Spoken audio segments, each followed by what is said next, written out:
If you keep some of the bits on capital markets and STT and all of that away, and we've been talking markets throughout, but let's zoom out and see the bigger picture. This was an opportunity for India to lay out her vision on what we are going to do in turbulent times. Do you think we've succeeded in giving a glimpse of that? Yeah, I think I would say that as far as the current economic scenario is concerned, which is more influenced in terms of what the global headwinds are.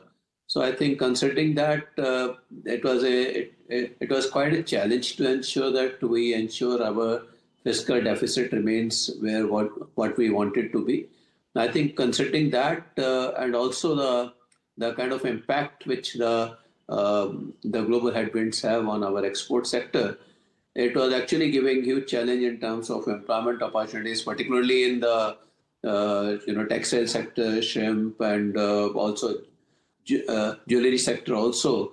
So I think there the kind of steps which have been taken, they are essentially in terms of strengthening the structure of the economy in terms of dealing with the capacity building, supporting the SME sector, and also giving fillip to the biocon and as well as to the new industry, which is essentially in terms of when we call it EV and the batteries, etc., the solar, etc. So I think the kind of focus which has been brought in the SME sector in terms of the cluster developments, in terms of the receivable financing, in terms of liquidity management for the SMEs, that is, I think, these are quite credible initiatives which have been taken. Apart from that, a guarantee structure for infrastructure development also.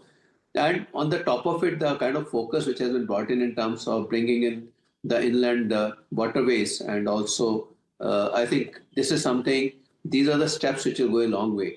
And I think apart from that, when it comes to the rural economy also, the kind of focus which has been brought into the high value crops across the country. And I think, again, there's something which is quite credible. I would say that the budget has attempted many structural reforms, which will probably yield the results in the days to come. Also, when it comes to the urban challenges and also encouraging newer cities to come in. Agree. Again, from the corporate.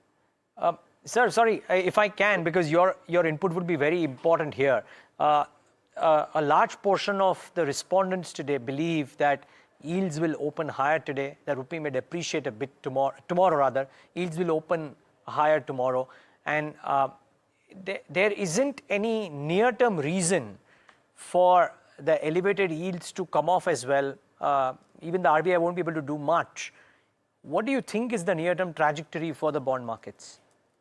Yeah, I think the bond market, of course, initially would be acting on the sentiments, and those sentiments might actually influence the yield movement tomorrow. But I think actual movement of yield will depend upon the borrowing program, borrowing schedule which will be announced. So I think if at all the borrowing happens towards the fag end of the next financial year, then perhaps it may not impact so much. But yes, of course, having said that, I must also acknowledge that bond traders do get influence in terms of the sentiments, and that will be something which will prevail in the near term.